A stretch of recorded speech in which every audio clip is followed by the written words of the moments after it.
지혜가 참 평안의 근원이다.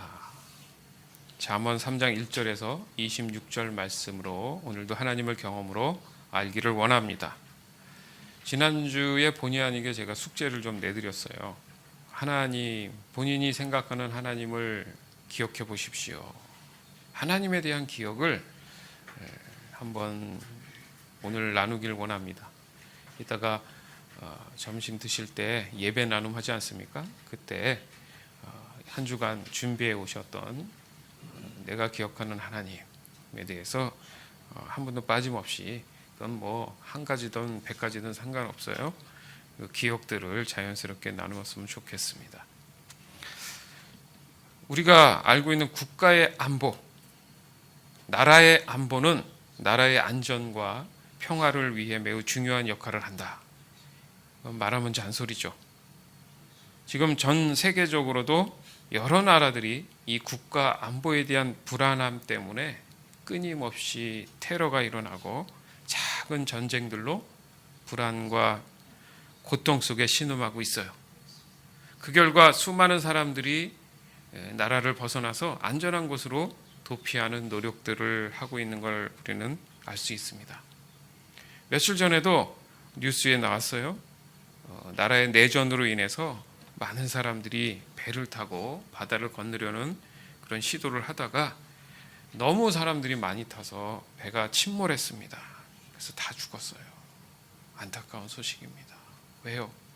자유를 위해서, 평화를 위해서, 평안을 위해서, 내 가족의 안녕을 위해서 그 배를 탔는데 도리어 그것이 마지막 길이 됐다는 거예요.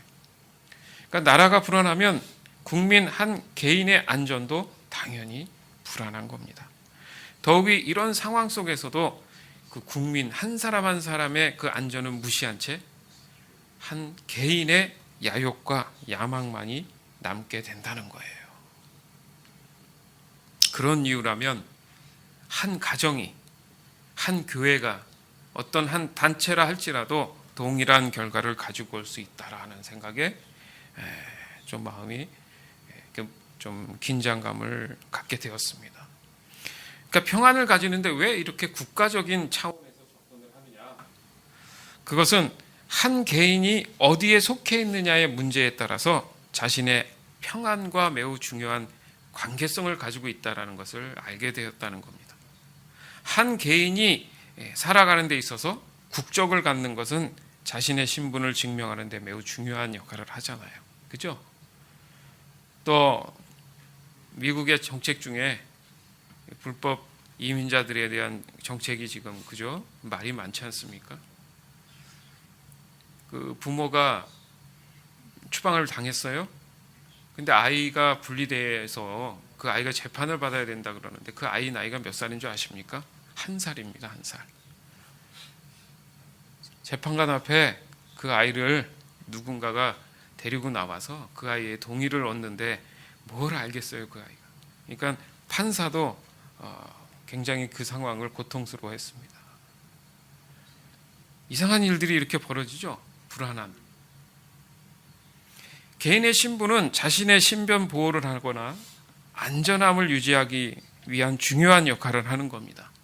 그런 의미에서 한 개인은 어떤 경우라도 평안함을 유지할 수 있는 데 있어서 스스로의 기회를 안전하게 제공받아야 된다는 거죠. 그렇지 않습니까? 물론 어떤 상황 속에서라도 스스로 능동적으로 평안을 유지할 수 있다라고 말하는 사람들 있을 수 있어요. 그러나 그런 경우라 할지라도 지배받는 환경에 의해서 결국은 그 평안에 대한 해석이 달라질 수 있다는 거예요. 즉 그런 사람이 몇 사람이 될까? 존재할 수 있을까? 만약에 있다면요, 확신컨대 영적인 하나님 나라에 속한 사람들은 가능합니다. 왜요? 마음까지 빼앗지 못하니까. 따라서 참 평안은 내 안에서의 시작이 될 수 없다라고 봐야 되는 거예요. 평안이라는 울타리 안에 있을 때 누리는 것이 진리구나. 인간은 자신의 마음을 자신 마음대로 할 수 있다고 막연한 확신을 합니다. 그러나 그런 확신이 맞다고 한다면 그 삶은 완벽해야 돼요. 늘 평안이 넘쳐야 된다는 얘기죠. 하지만 인간이 불완전하다는 것은 모두 알고 있는 사실입니다. 그렇다면 평안이라는 그 울타리 안에 들어간다는 것이 과연 무엇일까? 뭘 눈에 보여야 들어가든 말든가 하지 않겠습니까? 도대체 어떻게 거길 들어간다는 거예요? 평안이라는 게 과연 뭘까? 이 평안이라는 것이 설명이 돼야 된다는 얘기입니다. 어디 가면 좀 찾을 수 있을까? 성경은 이렇게 말씀하시죠. 지혜를 얻어야 한다. 예? 지혜를 얻어야 된다고요? 그러면 어디서 누구한테 가서 얻죠? 잠언 9장 10절. 여호와를 경외하는 것이 지혜의 근본이요 거룩하신 자를 아는 것이 명철이니라. 아멘. 지혜가 어디 있다고요? 하나님께 있는데, 그러면 하나님께 있는 것이 문제가 아니고 하나님을 경외하는 것이 지혜의 근본이다. 지혜를 만날 수 있다. 거룩하신 자를 아는 거구나. 구별된, 죄가 없으신 그 하나님을 아는 것이 명철이다. 깨닫는 것이 중요하구나. 우리가 이것을 놓치고 산단 말이죠. 그냥 먹고 사는데 필요하신 분, 이 문제가 있는 거예요. 지혜를 얻는다는 것이 하나님을 경외하는 것이었습니다. 여기서 경외한다는 말이 궁금하지 않아요? 공경하면서 두려워할 줄 안다. 즉 하나님과 관련해서 사용되는 거잖아요. 그러니까 무서움과 공포 이런 게 아니라 하나님의 절대 주권, 영광, 이것을 인정하는 자가 가지는 거룩한 두려움, 곧 경건한 공경심을 말하는 거예요. 따라서 경외란 존경하는 마음으로 삼가 조심한다. 이겁니다. 중요한 게 뭡니까? 지금 우리의 신앙은 하나님을 이렇게 경외하고 있냐 이거예요. 우리가 하나님 흔하게 얘기하니까 하나님의 이름이 흔해져가지고 가볍게 생각할 수 있다라는 거죠. 하나님의 살아계심을 내가 경험하고 체험하면 거룩한 두려움이 온다는 거죠. 우리가 두려움에 대한 말씀을 지지난주가 나눴습니다.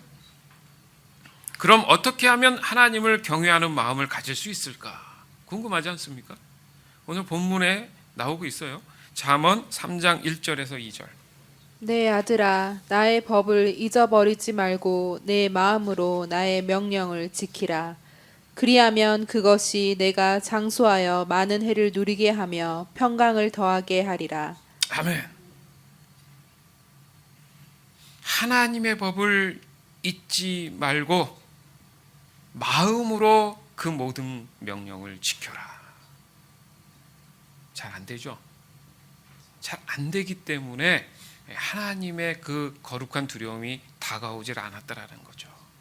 만약에 그렇다면 그 결과 평강을 누리는 세월의 수가 장수하게 된다는 얘기입니다. 이 얘기를 이렇게 하나님 지혜를 얻으면 내가 나이를 많이 들어서 오래 사는구나 이렇게 생각하면 안 되고 평강을 누리는 그 나이 수가 세월이 많아진다. 이걸 깨달아야 된다는 얘기예요. 왜요? 인본적인 사람 생각에는 이걸 잘 믿으면 내가 잘 먹고 잘 살겠구나 이렇게만 이해가 되면 문제가 있다는 거죠. 진정한 평안이 더 중요한 거예요, 여러분. 자유함. 그렇죠? 많이 갖지 않아도 내가 기쁘면 그거 같이 좋은 게 없지 않습니까? 사람들이 그래요. 그게 안 채워지니까 많은 물질을 채우려고 노력하는 거예요. 다 채우고 나니까. 그래도 허전한 걸. 왜요? 마음의 평안, 진정한 평안을 얻지 못했기 때문에 그렇다는 거예요. 진정한 그 평안을 얻기 위해 한 방법, 그 지혜를 어떻게 아느냐? 하나님의 법을 잊지 않는 거. 그 마음을 단단히 붙잡고 하나님의 말씀을 지켜나가는 거. 그게 진리라잖아요. 과연 내 삶을 적용했을 때 그런 조건으로 살아가고 있느냐 이거예요. 즉 하나님의 법을 잊지 않는 방법이 관건이라는 겁니다. 1절에 그 말씀이 있지 않습니까? 내 마음으로 하나님의 명령을 지키라.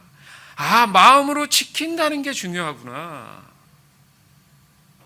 법을 지키면 어떻습니까? 이 법이 그 사람을 보호해주고 지켜줄 줄 안단 말이죠.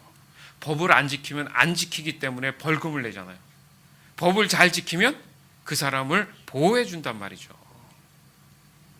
세상의 법은 근데 완벽하지 않아요. 그래서 부작용이 늘 있지만 그래도 법을 준수하면 어떻게 돼요? 모든 것에서 안전함을 보장해주는 그 기회를 제공받을 수 있다라는 거죠. 자, 그러면 좀 더 구체적인 설명을 한번 보기를 원합니다. 잠언 3장 3절에서 12절. 인자와 진리가 내게서 떠나지 말게 하고 그것을 내 목에 매며 내 마음판에 새기라. 그리하면 내가 하나님과 사람 앞에서 은총과 귀중히 여김을 받으리라. 너는 마음을 다하여 여호와를 신뢰하고 내 명철을 의지하지 말라. 너는 범사의 그를 인정하라. 그리하면 내 길을 지도하시리라. 스스로 지혜롭게 여기지 말지어다. 여호와를 경외하며 악을 떠날지어다. 이것이 내 몸에 양약이 되어 내 골수를 윤택하게 하리라. 내 재물과 내 소산물의 처음 익은 열매로 여호와를 공경하라.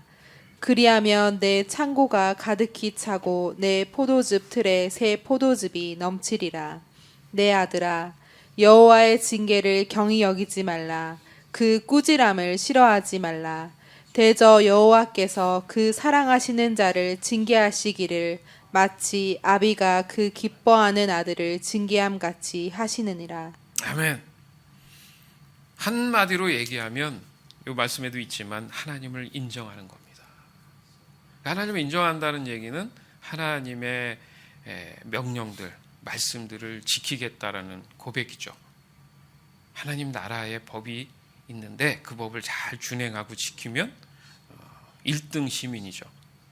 칭찬받고 사람들로 하여금 인정받고 소산을 처음 것들을 드려라 뭐 이런 말씀을 뭐냐면 하나님을 인정하라는 거예요. 하나님 겁니다 이 얘기입니다. 그죠? 10의 1을 드린다는 건 모든 것은 하나님 겁니다 이 얘기처럼 하나님을 인정할 때에 하나님께서도 그 사람을 인정해 준다는 말씀이에요. 그랬을 때 평안과 안전을 보장받을 수 있다는 겁니다. 참 평안을 누리기 위한 하나님의 명령하시는 내용들이에요. 이 명령들을 지금 내 자신은 잘 지키고 있느냐 이거죠. 여기서 다시 질문합니다. 내 삶에 참 평안을 간절히 원합니까? 그 원한다는 것, 즉 지혜를 원한다는 것, 그것은 무슨 의미입니까? 이 명령들이 바로 지혜를 아는 방법이다 이겁니다. 지혜가 따로 있는 게 아니고 하나님의 말씀, 명령들을 잘 준행하다 보면 깨닫게 하시는 일들이 있어요. 그게 뭐냐면 하나님이 도우시는구나. 이게 깨달아진다는 거죠. 막 방법을 줘서 내가 어떤 방법을 취하고 이렇게만 자꾸 생각이 드는데 그게 아니라 하나님이 모든 걸 해주시는구나. 이걸 깨닫게 되는 거예요. 그래서 어떻게 해요? 그 하나님 뒤를 내가 졸졸 따라다니면 되는 거. 이게 지혜로운 겁니다. 내가 뭘 하려는 그 자체가 아직도 나는 인간적인 거예요. 인본적인 거예요. 거기서 벗어난다는 거죠. 그래서 이 지혜는 하나님을 경외하게 된다는 거죠. 그죠? 하나님을 인정하니까 하나님을 찬양하게 되는 거예요. 하나님이 하시는구나. 그게 지혜를 얻는 겁니다. 하나님을 경외한다는 것이 바로 오늘 이 본문 내용들의 대부분인 것 같아요. 따라서 지혜가 참 평안의 근원이 되는 것이 맞습니다. 그죠? 우리에게 있어서 가장 큰 시험이 뭐냐? 이렇게 질문할 수 있는데 바로 좀 전에 읽었던 말씀 중에 너는 마음을 다하여 여호와를 신뢰해야지 너의 명철을 의지하지 말라는 거예요. 자, 명철은 뭡니까? 하나님을 아는 거라고 아까 말씀 읽었잖아요. 하나님을 모르면 명철이 의미가 없는 거예요. 왜요? 내가 완벽하지 않기 때문에 내가 평안을 내 스스로 남에게 줄 수도 없지만 내 스스로도 내가 그걸 컨트롤할 수 없는 걸 보면 완벽한 평안이 내게 없다는 얘기잖아요. 결국 그것 때문에 너는 마음을 다해서 하나님을 신뢰하라. 그냥 하나님을 신뢰하라 하면 되는 것을 왜 마음을 다해서 하느냐? 이 마음이 문제거든요. 왜요? 내 마음의 명철을 내가 더 의지할 확률이 높기 때문에. 그래서 마음까지도 다해야 된다는 거예요. 겉으로 종교적으로 어떤 것을 행해서 하는 게 아니라 내 마음도 하나님을 신뢰할 줄 알아야 된다는 겁니다. 무슨 말이냐면 자기중심적이고 이기적인 그 고집들, 아집들을 다 내려놔. 그것을 고집하지 말고 그것을 욕심 부리지 말고 오직 하나님이 하실 것을 믿으라는 거죠. 거기에 우리의 믿음을 얘기할 수 있다라는 거예요. 하나님을 신뢰하지 못하는 삶은 하나님을 경외한다고 볼 수가 없다라는 거예요. 신뢰하지 못한다는 것은 불안해하고 내 뜻 내 마음대로 하려는 거, 이게 신뢰하지 못한다는 거죠.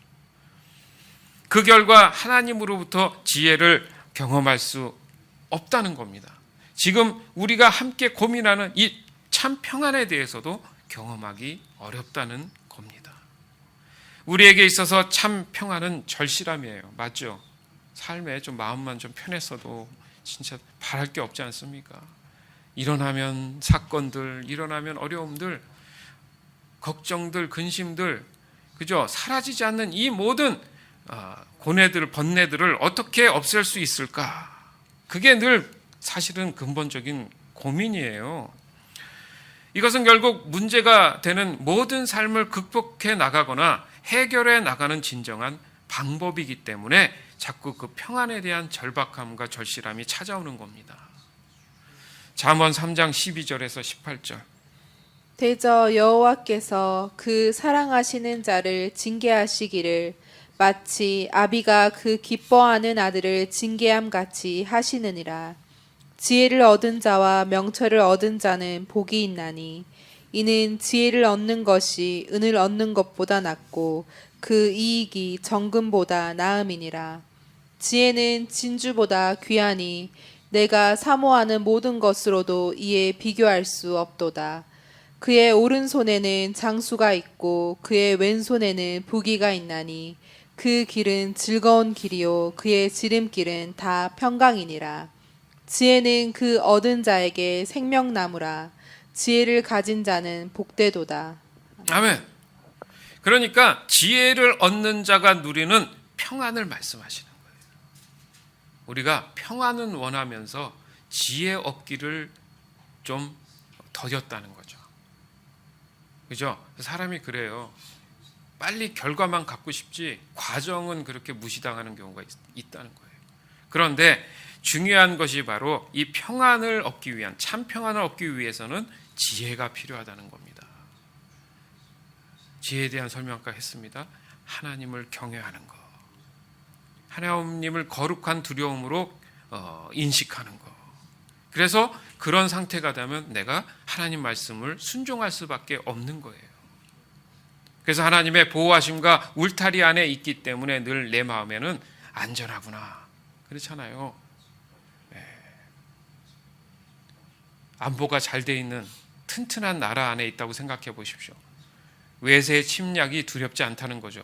그러면 늘 마음이 안정감이 있다라는 얘기예요. 그 길은 즐거운 길이요 그의 지름길은 다 평강이니라. 지혜는 그 얻는 자에게 생명나무라. 지혜를 가진 자는 복되도다. 아멘. 이 복됨에 대한 얘기, 건전하고 올바른 해석이 필요한 겁니다. 복된 것은 하나님이 지금 나와 함께함을 내가 확신할 때 복된 거예요. 모든 걸 다 하나님이 인도해 주시는 걸 내가 알고 있기 때문에. 그러니까 내가 고민할 필요가 하나도 없다는 거죠. 그게 복 아닙니까? 지혜는 하나님을 경외하는 것입니다. 즉 하나님을 경험으로 알게 된다는 거예요. 우리는 하나님이 어떤 분인지 경험으로 알아야 합니다. 보이지 않는다고요? 보이지 않는 영적인 부분이라 할지라도 하나님이 안 계신 게 아니라 계신 줄 믿습니다. 우리가 늘 예를 드는 게 뭐예요? 우리가 숨쉬는 이 공기라든지 바람이 있어요, 없어요? 있습니다. 이게 없으면 죽습니다. 그러나 존재하는 건 맞잖아요. 하나님도 마찬가지세요. 하나님은 어떤 분이십니까? 잠언 3장 19절에서 20절. 여호와께서는 지혜로 땅에 터를 놓으셨으며 명철로 하늘을 견고히 세우셨고 그의 지식으로 깊은 바다를 갈라지게 하셨으며 공중에서 이슬이 내리게 하셨느니라. 아멘.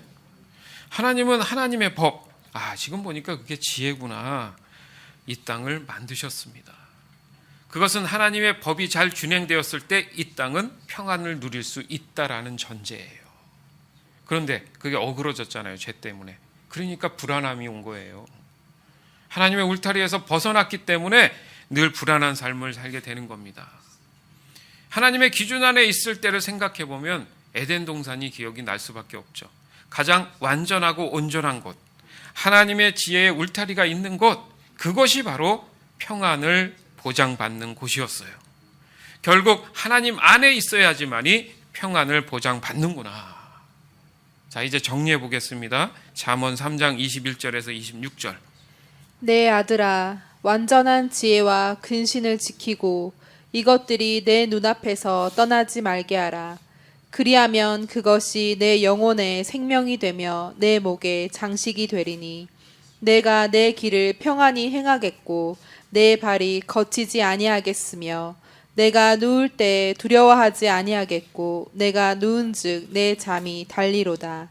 너는 갑작스러운 두려움도 악인에게 닥치는 멸망도 두려워하지 말라. 대저 여호와는 내가 의지할 이시니라. 내 발을 지켜 걸리지 않게 하시리라. 아멘. 자, 뭐가 더 필요합니까?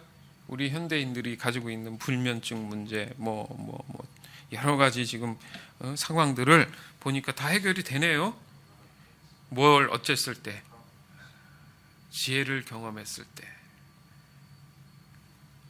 인간이 가지는 고뇌라는 죄의 영역은 평안이 깨진 상태를 말한다는 거죠. 즉 평안을 잃어버렸다는 의미예요.